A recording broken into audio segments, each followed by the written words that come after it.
હા, કરો. કાલે આપણે બ્રહ્મના ધર્મ જોયા હતા ને, સચ્ચિદાનંદ, ત્યાંથી આગળ કરવાનું છે ને, મૂળ રૂપ વિવેકથી. જી હા, કર ભલે.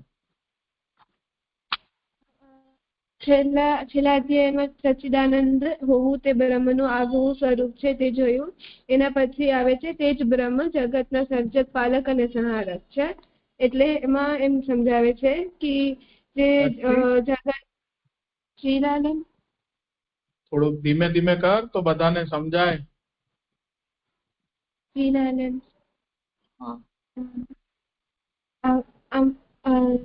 હવે તે જ બ્રહ્મ જગતનો સર્જક, પાલક અને સંહારક છે તે વાત સમજાવે છે. તો એનામાં એમ સમજાવે છે કે જે જગત, અહીંયા આપણે આગળ જોયું કે જે ગુણાવતારો છે તે 3 છે, વિષ્ણુ, મહેશ અને બ્રહ્મા.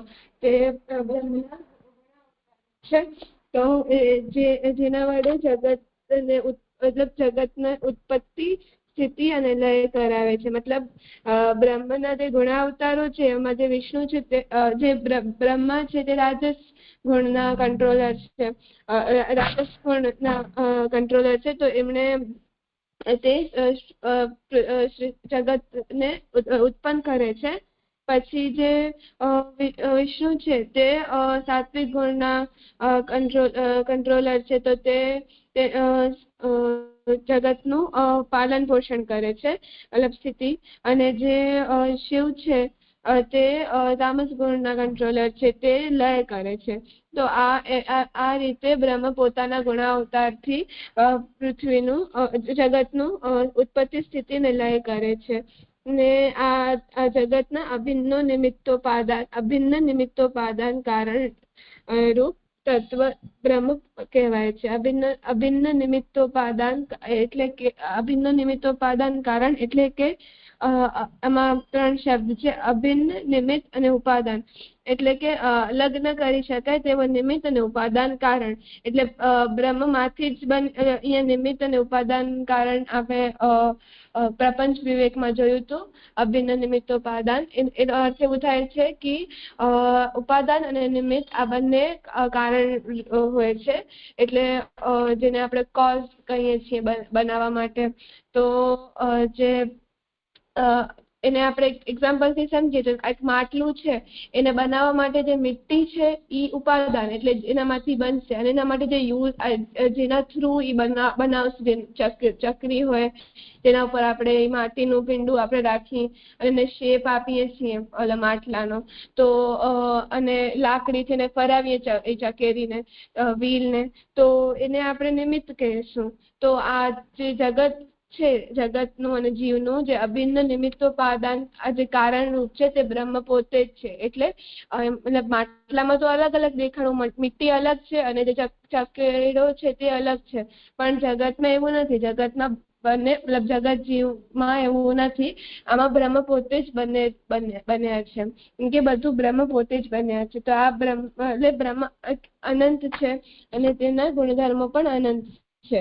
અને પછી આગળ એમ સમજાવે છે કે વેદમાં પણ એમ બ્રહ્મના અનંત સર્વવ્યાપી ગુણધર્મ બતાવ્યા છે. પણ તે હજી એમ બધાને મતલબ વેદમાં પણ એટલું ક્લિયરલી એનું મેન્શન કરેલું નથી, એટલી બધી આપણને એનું વર્ણન નથી મળતું. તો પછી આપણે એનામાં ઘણી બધી ગેરસમજણ પણ આવી જાય છે, ફોલ્સ થોટ્સ. તો એના કારણે અહીંયા એ જે ખોટી સમજણ જે આવી જાય છે એને દૂર કરવા આગળ સમજાવે છે, આગળ બ્રહ્મના જે ગુણધર્મોને સમજાવે છે. હવે એમાં સૌથી પહેલો ગુણધર્મ, સૌથી પહેલા અહીંયા બ્રહ્મ કહો કે સર્વવ્યાપી તત્વ કહો, એ વાત સમજાવે છે. અર્થ એક જ છે. તો બ્રહ્મ શબ્દનો અર્થ જ પહેલા વ્યાપક થાય છે. વ્યાપક એટલે દેશ, કાલ અને સ્વરૂપ તેનું અસ્તિત્વ હોય છે. દેશ, કાલ અને સ્વરૂપમાં તેનું અસ્તિત્વ હોય છે. પણ બ્રહ્મ વ્યાપક છે એમ કહીએ છીએ કે એનામાં આપણે સર્વવ્યાપક છે એમ કહીએ છીએ. તો અહીંયા સર્વ છે એ સર્વ એટલે આપણે સર્વ દેશ, સર્વ કાલ અને સર્વ સ્વરૂપ એમ સમજવું જોઈએ. અને એનામાં આગળ એમ સમજાવે છે કે બ્રહ્મ છે તે સર્વવ્યાપક છે, એના કારણે તેને 3 પ્રકારના પરિચ્છેદ નથી લાગતા: દૈશિક પરિચ્છેદ, કાલિક પરિચ્છેદ અને વસ્તુ સ્વરૂપકૃત પરિચ્છેદ. હવે આ પરિચ્છેદ શું છે? પરિચ્છેદ એટલે કે જે લિમિટેશન હોય છે, તે બાઉન્ડ્રી હોય, લિમિટ હોય, એને આપણે પરિચ્છેદ કહીએ છીએ. દૈશિક સ્થાન એટલે સ્થાન કે દૈશિક પરિચ્છેદ એટલે કે એક જગ્યાને લિમિટેશન માં એની વાત કરવામાં આવે. તો અહીંયા એક ઉદાહરણથી સમજાવ્યું છે કે જે આપણે એક માણસ હોય એ અગર એક રૂમમાં અંદર, જે ઘરની અંદર હોય તો આપણને ઘરની બહાર નહીં દેખાય. એટલે એક સ્થાન પણ અગર કોઈ માણસ છે તે એક સ્થાન ઉપર હોય એટલે ઘરની અંદર છે તો એ ઘરની બહાર આપણને નહીં દેખાય. એટલે જે એક જગ્યામાં હમણાં છે એ જગ્યામાં એ લિમિટમાં બંધાઈ ગયો છે. તો શું બ્રહ્મને પણ આ દૈશિક પરિચ્છેદ લાગે છે? તો એવું પૂછે છે. તો એવું નથી હોતું. આવી મર્યાદા, આવો પરિચ્છેદ બ્રહ્મને નથી લાગતું, કારણ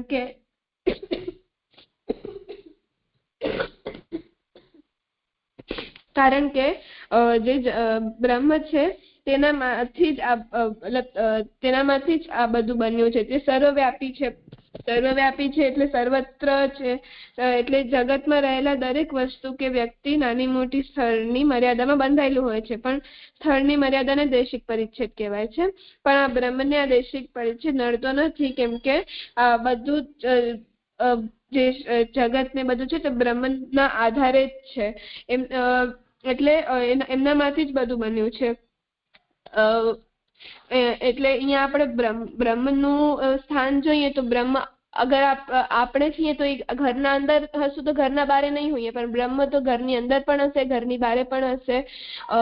કોઈ મતલબ બધી જ જગ્યાએ આપણે જોઈએ તો બ્રહ્મ સર્વત્ર જ છે, કેમ કે તે સર્વવ્યાપી છે. પછી આગળ બીજો જે પરિચ્છેદ છે તે સમય એટલે કાલિક પરિચ્છેદ. તે છે કે બ્રહ્મને એટલે કાલિક પરિચ્છેદ એટલે કે જગતના પદાર્થો સમયની મર્યાદામાં બંધાયેલા હોય છે. એટલે કાળ, જે ટાઈમ ઉપર જે આપણે કહીએ એનામાં લિમિટેશન હોય એને કાલિક પરિચ્છેદ કહેવાય છે. તો આપણે ભૂતકાળ, વર્તમાનકાળ અને ભવિષ્યકાળ, આ ત્રણેય કાળમાં એક જ સમય પ્રેઝન્ટ નથી થઈ શકતા, એક્ઝિસ્ટ નથી હોતા. એટલે આપણે ભૂતકાળમાં શું એટલે પાસ્ટ ટેન્સમાં શું તો આપણે પ્રેઝન્ટમાં એ જ ટાઈમ ઉપર નહીં હોઈએ, એ જ સમય નહીં હોઈએ. અને અગર ભવિષ્યમાં આપણે હમણાં વર્તમાનમાં હશું તો ભવિષ્યમાં આપણે નહીં હોઈએ, સંભવ નથી, એવું થઈ જ ન શકે ત્રણેય કાળમાં આપણે હોઈએ. કેમ કે આપણે જે જગત છે તે તો સમયની મર્યાદામાં બંધાયેલું છે, પણ બ્રહ્મ એમાં બંધાયેલા નથી. સમયની મર્યાદામાં કાલિક પરિચ્છેદમાં બ્રહ્મ બંધાયેલા નથી, કારણ કે બ્રહ્મ એ જ આ કાલને બનાવ્યું છે, એમણે જ કાલને પ્રકટ કર્યું છે. અને બ્રહ્મ પાસ્ટ ભૂતકાળમાં પણ હશે, વર્તમાન કાળમાં પણ હશે અને ભવિષ્ય કાળમાં પણ હશે. તે ત્રણેય સમય એક જ સમય એક બધી જ જગ્યાએ સર્વદા આપણને મળી શકે છે. અને ત્રીજો જે પરિચ્છેદ છે તે વસ્તુ સ્વરૂપકૃત પરિચ્છેદ છે. એનો અર્થ એવું થાય છે કે જે જગતના દરેક પદાર્થો કોઈક ને કોઈક સ્વરૂપને આકાર પ્રકારની મર્યાદામાં બંધાયેલા હોય છે. તો જે સ્વરૂપ મતલબ જે માટલું છે તે રોટલી જેવું નથી હોતું, રોટલી છે તે કપડા જેવું નથી હોતું, મતલબ બધાની અલગ અલગ સ્ટ્રક્ચર, શેપ હોય છે. પણ અહીંયા બ્રહ્મ તે વસ્તુ સ્વરૂપકૃત પરિચ્છેદમાં બંધાયેલા નથી, કારણ કે બ્રહ્મ એક અદ્વિતીય હોવા છતાં જગતના સર્વ જળ ચેતન રૂપને પોતે જ એમણે ધારણ કર્યું છે. એટલે બ્રહ્મ પોતે જ આ બધું બન્યા છે. બધા જગત, જળ, જીવ બધાનું જે તાત્વિક રૂપ છે તે બ્રહ્મ પોતે જ છે. તો પછી એમને વસ્તુકૃત પરિચ્છેદ નડતો નથી. તો આવી રીતે બ્રહ્મ સર્વત્ર સર્વદા સર્વરૂપ એટલે કે સર્વવ્યાપી છે એના કારણે કોઈ પણ પરિચ્છેદ એમને નથી લાગતું. આવી રીતે બ્રહ્મ શબ્દનો અર્થ અહીંયા સમજાવે છે. પછી આગળ તે આગળ સમજાવે છે કે સર્વવ્યાપી સર્વાત્મક હોવાથી ત્રિવિધ ભેદ વિવર્જિત પણ છે. એટલે બ્રહ્મ છે તે સર્વવ્યાપી છે, સર્વાત્મક છે, એટલે તે ત્રણ ભેદ એમને નથી લાગતા. એટલે અહીંયા ત્રણ ભેદ બતાવ્યા છે: સજાતીય ભેદ, વિજાતીય ભેદ અને સ્વગત ભેદ. તો બ્રહ્મ છે, બ્રહ્મ વસ્તુ કે સ્વરૂપની સીમામાં બંધાયેલું નથી. એ વાત આપણે આગળ અહીંયા સમજી. હવે ભેદવાદીઓના એવી એમ શંકા થાય છે કે જળ જીવન અંતર્યામીથી બ્રહ્મનો ભેદ આપણને દેખાય છે. એટલે જળ અને જીવમાં ડિફરન્સ છે. એટલે જળ છે તે એનામાં ખાલી સદંશ છે, જીવમાં ખાલી છે દંશ છે. જીવ અને અંતર્યામી અલગ છે, જળ અને અંતર્યામી અલગ છે. એવી રીતે ત્રણેયમાં આવી રીતે ભેદ આપણને દેખાય છે. તો આપણે અહીંયા એમ કીધું કે કોઈ પણ ભેદ એટલે અહીંયા એમને ભેદવાદીઓ કહે છે કે આમાં ભેદ આપણને સ્પષ્ટ દેખાય છે, તો બ્રહ્મમાં જે વસ્તુકૃત પરિચ્છેદ નથી એવું કેમ અહીંયા કહે છે? તો આ વાતને અહીંયા સમજાવે છે. તો આ વાતને સમજવા માટે સૌથી પહેલા ત્રણેય ભેદને સમજાવ્યા છે: સજાતીય ભેદ, વિજાતીય ભેદ અને સ્વગત ભેદને. તો જે સજાતીય ભેદ છે એનો અર્થ થાય છે કે એને એક એક્ઝામ્પલ થી સમજાવ્યું છે કે જેમ જે અહીંયા દુર્યોધન, અર્જુન એ બધા મનુષ્યો છે. અહીંયા એક્ઝામ્પલ એવું આપ્યું છે: અર્જુન, યુધિષ્ઠિર, દુર્યોધન વગેરે જુદા જુદા વ્યક્તિઓ છે. તો અને પણ આપણે બધાને ભેગા કરીને એક મનુષ્ય એમ કહીએ છીએ. તો આપણે આખી એમ યુથને જોશું એટલે ઘણા બધા વ્યક્તિઓને જોશું તો આપણે એમને મનુષ્ય કહીશું. તો એ રીતે એ લોકો એક સમાન છે, પણ વ્યક્તિ રૂપે હરેક વ્યક્તિ પર્સનલી તો બધા અલગ અલગ છે. તો આ રીતે એમનામાં સજાતીય ભેદ છે એવું અહીંયા કહેવામાં આવ્યું છે. પછી તો આ જીવમાં જે ભેદ છે, જીવ અને બ્રહ્મ વચ્ચે જે ભેદ છે તે અહીંયા સમજાવે છે સજાતીય ભેદમાં. એવું જે માયાવાદીઓ છે તે આ વાત કહે છે. પછી પણ અહીંયા આગળ એમ સમજાય છે બ્રહ્મ પોતે જ જો જીવરૂપ બન્યો હોય તો બ્રહ્મ અને જીવ વચ્ચે સજાતીય ભેદ સંભવ નથી. એટલે અહીંયા આપણે જીવ વિવેકમાં અને પ્રપંચ વિવેકમાં બંનેમાં જોયું હતું કે જીવ બ્રહ્મ પોતે જ જીવ બન્યા છે. બ્રહ્મ પોતે જ બ્રહ્મનો અંશ જ છે જીવ, એમનામાં કોઈ ભેદ નથી. તો પછી એનું તાત્વિક સ્વરૂપ પોતે બ્રહ્મ છે. તો એ સિદ્ધાંતથી આપણે આ સજાતીય ભેદને કેન્સલ કરી શકીએ કે હા બ્રહ્મ અને જીવમાં કોઈ ભેદ નથી, તેના તાત્વિક સ્વરૂપ પોતે બ્રહ્મ જ છે. એના કારણે આ સજાતીય ભેદ અહીંયા કેન્સલ થાય છે. પછી વિજાતીય ભેદ એટલે પરસ્પર અસમાન ગુણધર્મો ધરાવનાર એને વિજાતીય ભેદ કહે છે. અહીંયા એક એક્ઝામ્પલ થી સમજાવ્યું છે કે જળ અને જીવ વચ્ચે જેવું ભેદ હોય, એક અચેતન છે, એકમાં ચેતના છે.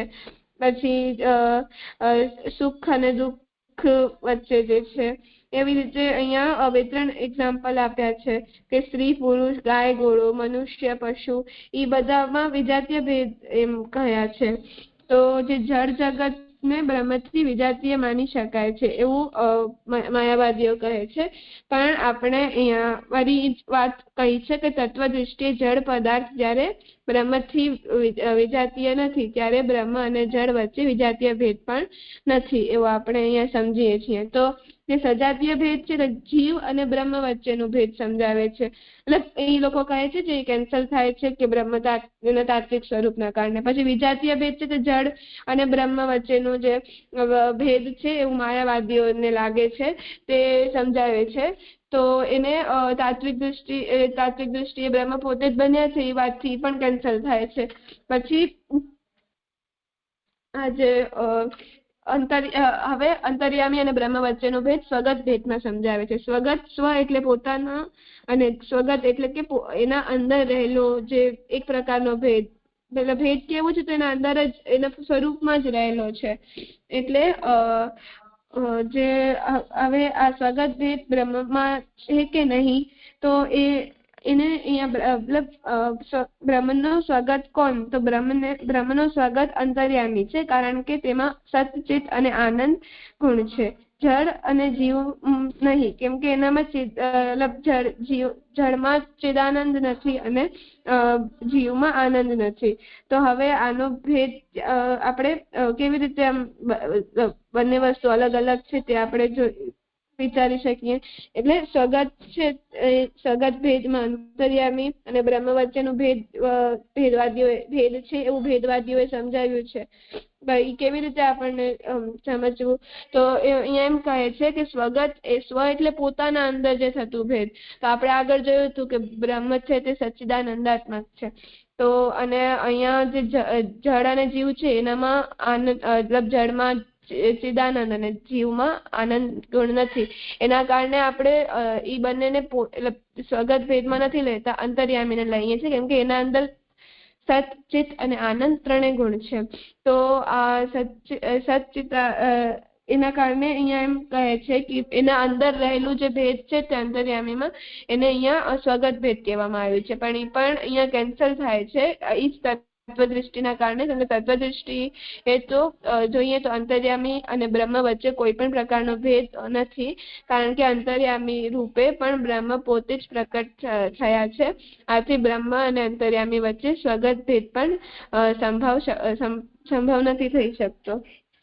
તો અહીંયા વસ્તુકૃત પરિચ્છેદ જે ત્રણ પ્રકારે સજાતીય ભેદ, વિજાતીય ભેદ, સ્વગત ભેદ, આ ત્રણેય ભેદ જળ, જીવ અને અંતર્યામી સાથે બ્રહ્મનું શા માટે નથી? એનું કારણ એ છે કે અગર જો આ ત્રણેય બ્રહ્મના અલાવા મતલબ આ ભેદ શું કામ નથી એના અહીંયા સમજાય છે કે અગર આ ત્રણેય ભેદ અગર કોઈ વસ્તુમાં એના અલાવા કોઈ એનો ઉપાદાન કંઈક અલગ હોય કે એ કોઈ વસ્તુ કોઈ બીજી વસ્તુથી બની હોય, ઉપાદાન એટલે એનું કારણ કોઈ અલગ હોય, અથવા એનામાં કોઈ ચેન્જીસ આવ્યા હોય, તો આપણે એમાં ભેદ છે એમ કહી શકીએ.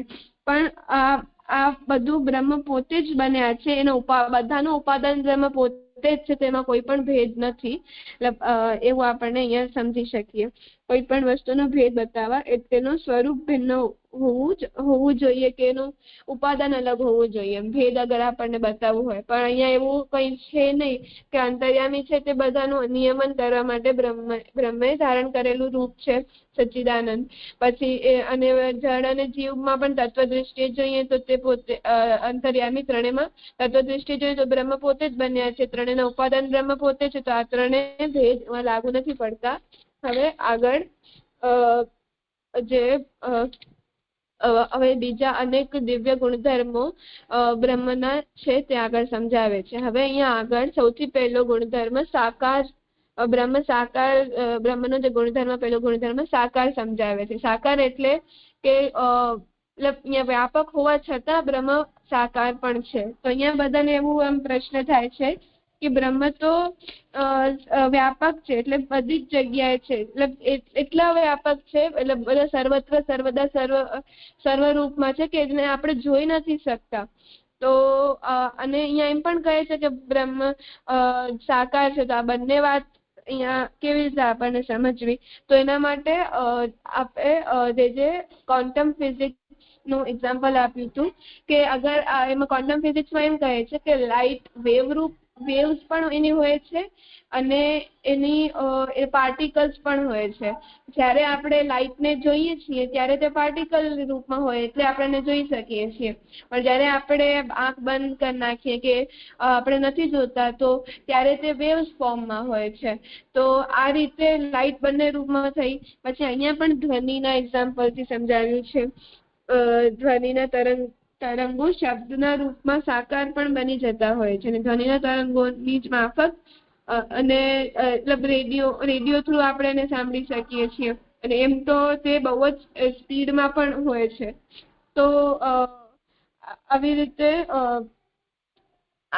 આપણે આ વાતને સમજીએ છીએ કે બ્રહ્મ વ્યાપક પણ છે અને સાકાર દ્રશ્ય પણ છે. એટલે બ્રહ્મની ઈચ્છા હોય એટલે બ્રહ્મની ઈચ્છા છે કે એમ તો બ્રહ્મ સર્વવ્યાપક છે, પણ એમની ઈચ્છા હોય કોઈને એમ પોતાના સાકાર રૂપ દેખાય, જેમ એમને અવતાર લીધું હોય, એમ કૃષ્ણ અવતાર છે, રામ અવતાર છે, નરસિંહ આ બધા અવતારમાં એમને પોતે સ્વરૂપ ધારણ કર્યું છે, તો એ સાકાર રૂપ એમનું થઈ ગયું.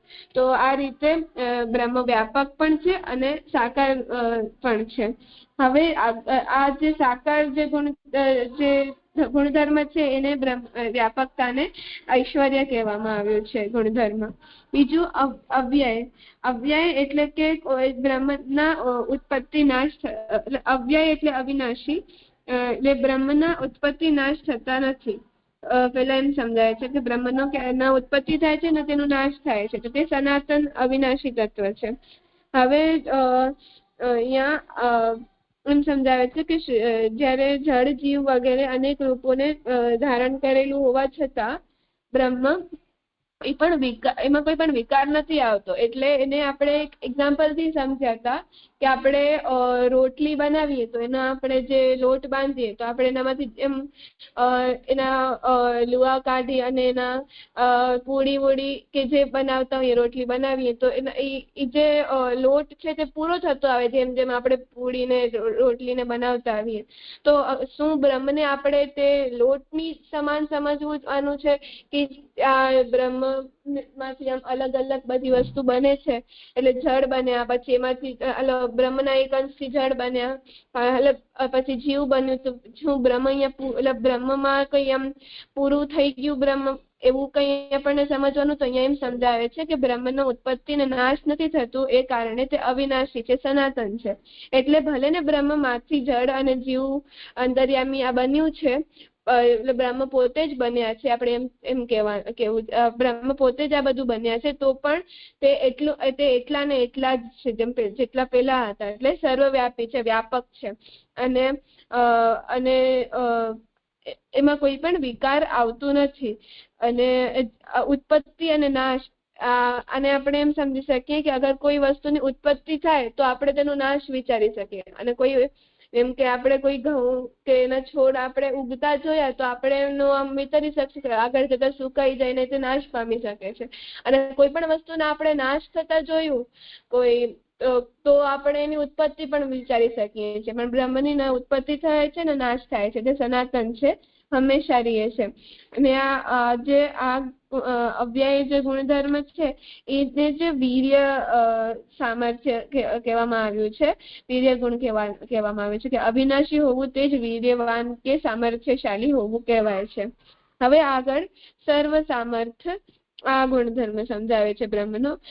આ બ્રહ્મ સર્વ પ્રકારની અલૌકિક શક્તિઓથી સંપન્ન, એટલે સર્વ સમર્થ હોવાને કારણે તેને કર્તુમ અકર્તુમ અન્યથા કર્તુમ સમર્થ કહેવામાં આવ્યું છે. સર્વ એનો અર્થ અહીંયા કર્તુમ, સર્વ કર્તુમ, સર્વ અકર્તુમ, સર્વ અન્યથા કર્તુમ કહ્યું છે. તો અહીંયા કર્તુમ સામર્થ્યમાં એમ સૌથી પહેલા નિસ્સાધન અધિકારી રીતે અહીંયા સમજાવ્યું છે.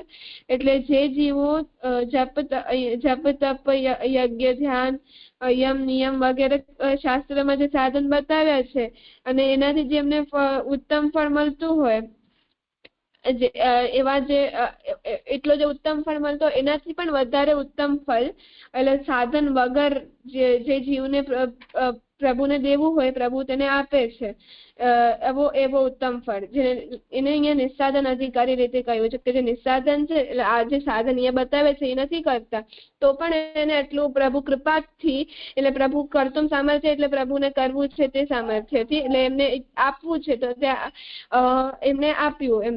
એટલે આ બધા જે જપ તપ યજ્ઞ ધ્યાન વ્યક્તિએ ના કર્યા હોય અને તો એનાથી રહિત હોય અને તો પણ આટલું પરમ ફળ એને મળે છે, તો એ પ્રભુએ એના પર કૃપા કરી છે, એનાથી કર્તુમ સામર્થ્ય પ્રભુનો દેખાય છે. અહીંયા એમ જરૂરી નથી કે નિસ્સાધન અધિકારી જ હોય, કેમ કે બ્રહ્મ કર્તુમ અહીંયા કર્તુમ સામર્થ્ય એમનું બતાવ્યું છે, તો જે લોકોએ આ કર્યા હોય જપ તપ જ્ઞાન આદિ તો એને પણ મળી શકે છે. પણ આમ અહીંયા જે વાત કહી છે તે સમજવા માટે નિસ્સાધન અધિકારી કહ્યા છે. પછી અકર્તુમ સામર્થ્ય, અકર્તુમ સામર્થ્ય એટલે કોઈ વ્યક્તિ જે અહીંયા તમે જેટલા શાસ્ત્રમાં જે સાધન જે જપ તપ જ્ઞાન આદિ કર્યા હોય એનાથી સંપન્ન હોય તો પણ બ્રહ્મની ઈચ્છા નથી તો તે એમને ઉત્તમ ફળ નથી આપતા. ઈચ્છા નથી દેવાની તો નથી આપતા. અકર્તુમ એટલે કે નથી દેવું એટલે ઈચ્છા નથી દેવાની એટલે ન કરી શકાય એવું સામર્થ્ય. તો આને આપણે સુસાધન અધિકારી રીતે લેવા જોઈએ. એટલે જે સાધન કરી શકે છે એને પણ એટલું ઉત્તમ ફળ નથી આપ્યું. એટલે એને આપણે એક્ઝામ્પલથી જ સમજવું જોઈએ.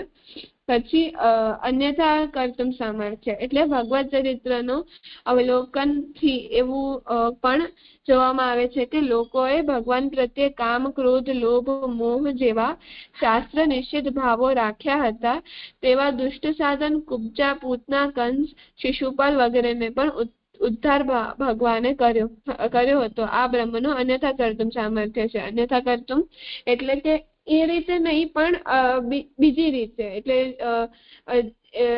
જે રીતે જે કામ થાય એ રીતે નહીં પણ એને બીજી રીતે કરવામાં આવે. જેમ એને દુષ્ટ સાધન તરીકે એક્ઝામ્પલમાં લેવામાં આવ્યું છે અહીંયા કે દુષ્ટ સાધન એટલે કંસ, શિશુપાલ એ લોકોએ તો વેરભાવ રાખ્યો હતો ભગવાન સાથે, પણ એટલો વેરભાવ રાખ્યો હતો જેનાથી એ વારે ઘણી પ્રભુનું સ્મરણ કરતા, ઉઠતા બેસતા કંસ વગેરે, તો પ્રભુ એમનો ઉદ્ધાર કરી નાખ્યો.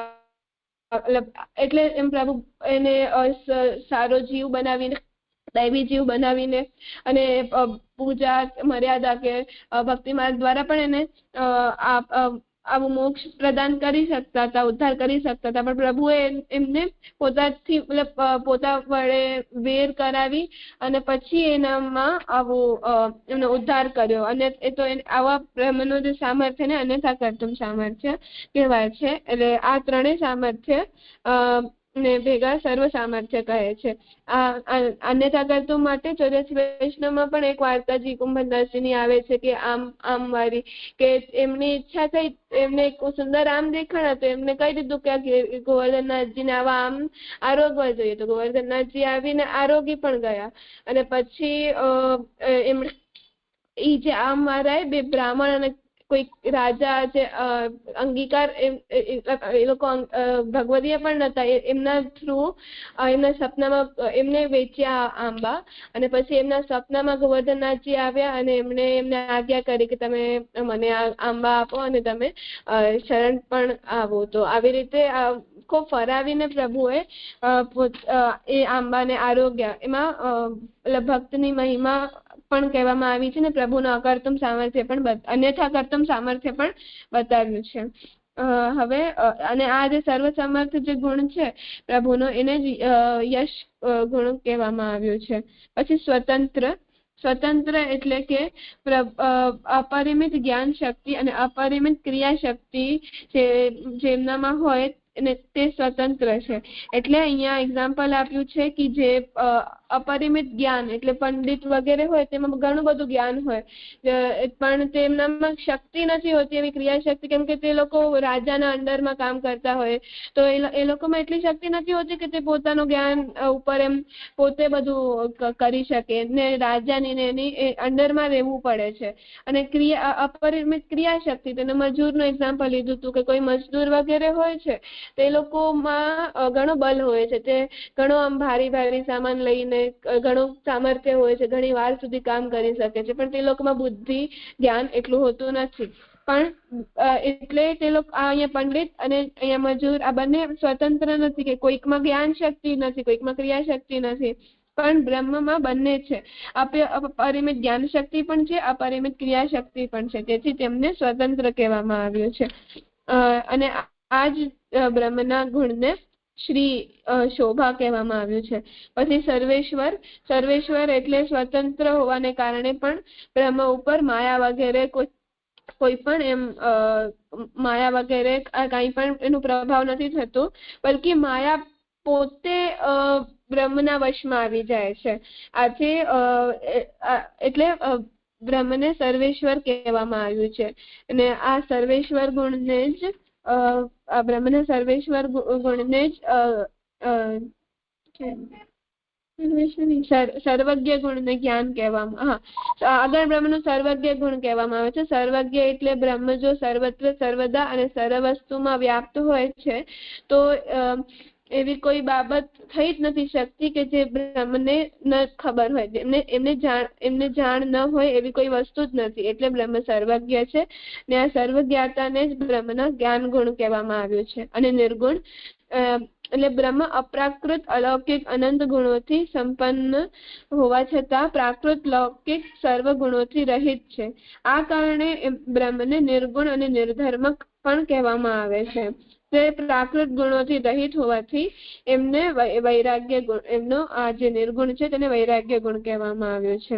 તો આ રીતે તે વ્યાપકતા અને ઐશ્વર્ય, અવ્યયતા એટલે વીર્ય, સર્વશક્તિમાન એટલે યશ, સ્વાતંત્ર્ય એટલે શ્રી, સર્વજ્ઞ એટલે જ્ઞાન અને પ્રાકૃત ગુણવર્જિતતા એટલે વૈરાગ્ય, આમ 6 ગુણધર્મોથી ગુણોનું નિરૂપણ અહીંયા બ્રહ્મનો કરવામાં આવ્યું છે. અને બીજા પણ ગુણો છે તે અહીંયા સમજાવે છે. સર્વાધાર, સર્વ વિલક્ષણ, પછી અભિન્ન નિમિત્તોપાદાન, વિરુદ્ધ ધર્માશ્રય, તર્ક ગોચર, અદ્રશ્ય, સ્વેચ્છાદ્રશ્ય, સમાન, કર્મફળદાતા, આવી રીતે બધા ગુણધર્મો જે શાસ્ત્ર અને એના